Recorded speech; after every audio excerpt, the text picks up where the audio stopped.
Welcome back to the Gossip Historian, where we spill tea like it's 1773. Today we're diving into a story that's more scandalous than any court intrigues, more dramatic than a soap opera, and more shocking than the latest tabloid headlines. It's a tale that took place centuries ago, but its echoes can still be heard today. Are you ready to travel back to the Middle Ages, to a time of knights, castles, and power struggles? Are you ready to unravel the tantalizing tale of a woman who was a queen twice over?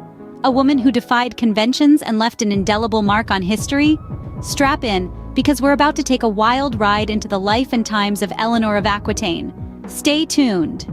Ever wondered how the Middle Ages would have fared with high-profile drama? Enter Eleanor of Aquitaine. This feisty femme was not your average medieval damsel. Eleanor, born into the lap of luxury, was the queen of not just one but two countries. Yes, you heard it right. She ruled the roost in both France and England, a feat that would make even the most ambitious social climbers green with envy. Born to William X, Duke of Aquitaine, she was one of the wealthiest and most powerful women of the Middle Ages. Her early life was all about learning the ropes of power, and boy did she learn them well. These lessons served her perfectly when she took the plunge and tied the knot with Louis VII of France. This wasn't your average royal marriage. Buckle up, because we're just getting started.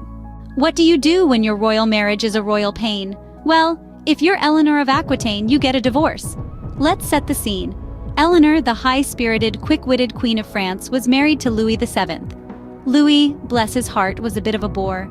He was more interested in prayer than in his provocative wife. Eleanor, on the other hand, was all about courtly love, arts, and culture. She was the life of the party, while Louis was more of a wallflower at his own party.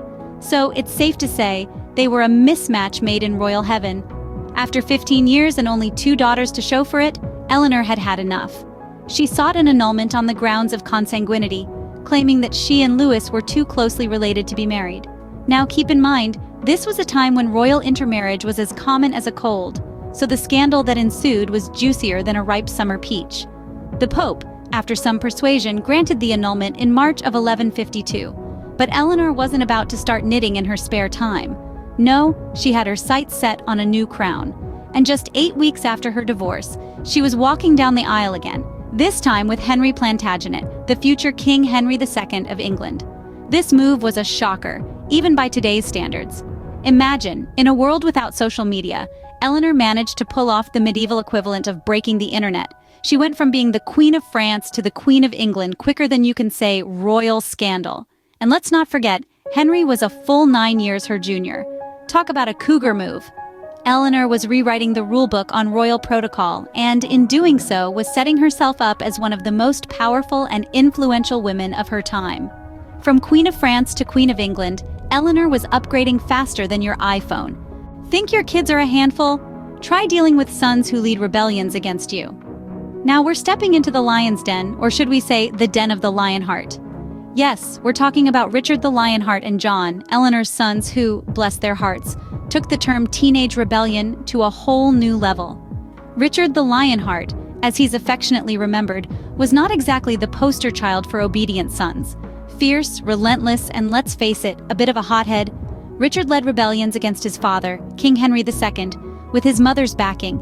Talk about family drama, right? And if you think Richard was the black sheep, don't forget about John. John, or as history remembers him, John Lackland, didn't quite share the chivalrous spirit of his brother, but had an equal taste for rebellion.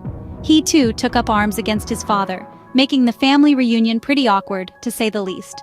But let's not forget about the queen bee herself, Eleanor. She wasn't just a bystander in all this. Oh no, she was the puppet master, the driving force behind her sons' rebellions against their father. You see, Eleanor was a woman of ambition, of power, and she wasn't about to let her husband, King Henry II, walk all over her. She encouraged, supported, and even funded her sons' rebellions against their father. Talk about being a cool mom, huh? But as the saying goes, every action has a consequence. Eleanor's involvement in these rebellions, her unwavering support for her sons, well, it landed her in a bit of a pickle. She was imprisoned for 15 years by her own husband. Talk about a rocky marriage. So in the Game of Thrones, Eleanor played hardball, and it cost her 15 years in the slammer. But hey, at least she got some quality knitting time, right? Ever heard of a queen running a kingdom while her king is away?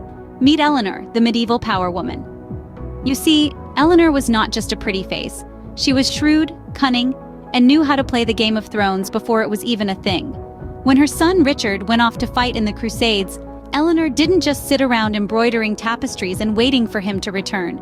Oh no, she stepped up and ruled England in his stead. Now imagine this. In the 12th century, a woman not only holding power but wielding it effectively. It's like finding a unicorn at the end of a rainbow, a very rare sight indeed. Eleanor was the de facto ruler, and she was handling things like a boss. She maintained the kingdom, kept the peace, and even negotiated Richard's release when he was captured on his way home from the Crusades. But Eleanor didn't just keep the throne warm for Richard. She was deeply involved in the politics of the time, influencing decisions and shaping the course of history. She was the puppet master, the woman behind the curtain, you get the idea. This wasn't a woman content with being a silent figurehead. Eleanor was a force to be reckoned with, a queen who refused to be relegated to the sidelines. She was a key player in the political arena, her influence reaching far beyond the confines of her own realm. Eleanor's reign wasn't all sunshine and rainbows, though. She faced opposition, challenges, and even threats to her life. But like a true queen, she faced these challenges head-on and came out victorious. So let's give credit where credit is due. Eleanor wasn't just a queen, or a mother, or a wife. She was a leader, a strategist, a diplomat, and a ruler in her own right. She was the power behind the throne, the woman who held the reins while her son was off playing knight in the Holy Land. And she did it all with grace, tenacity, and a hefty dose of medieval moxie. So while Richard was off playing knight, Eleanor was running the show. Talk about girl power. Eleanor's life was like a medieval soap opera, but what's her legacy? Let's dive in. Eleanor's influence was not just limited to her scandalous personal life, oh no. She shaped the culture and politics of her time like a master sculptor. She was a queen, twice over, but her rule was so much more than just a fancy title and a shiny crown. You see, Eleanor was a trendsetter. She was the it girl of the 12th century, and her influence was felt from the castles of England to the vineyards of France. One of the most significant cultural trends she brought to the forefront was the concept of courtly love. Yes, that's right, Eleanor made wooing fashionable. She encouraged the knights of her court to express their love and admiration for their ladies through poetry, songs, and acts of chivalry. So the next time you enjoy a romantic gesture, tip your hat to Eleanor. But beyond the realm of romance, Eleanor was also a political powerhouse. She played a crucial role in the governance of England and France, shaping policies and making decisions that would have lasting impacts. She was a woman in a man's world, and yet she held her own and then some. When she passed away in the year of 1204, she left behind a legacy that was as scandalous as it was influential. Her life was a whirlwind of power struggles, love affairs, and rebellions. But through it all, she remained a force to be reckoned with. Her death marked the end of an era, but her influence did not wane. Eleanor's legacy lived on through her children, her grandchildren, and the countless generations that followed. Her descendants would go on to rule England for over 300 years, carrying with them the spirit of Eleanor, strong, defiant, and unapologetically scandalous. Eleanor of Aquitaine, a woman so scandalous she makes modern celebrities look tame. From scandalous divorces to rebellious sons, and from running a kingdom to influencing culture, Eleanor's life was anything but dull. Let's take a quick stroll down memory lane. Eleanor of Aquitaine was no stranger to a scandalous life. From her tumultuous marriage to Louis VII and the subsequent messy divorce that shook the medieval world, to her daring second marriage to Henry II, Eleanor was a master at keeping the kingdom on its toes. Her rebellious sons were no less notorious. They followed in their mother's footsteps, giving us enough drama to rival any modern soap opera.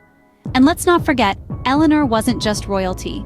She was a power behind the throne, a woman who made her mark on the world and left a scandalous legacy that continues to intrigue us centuries later.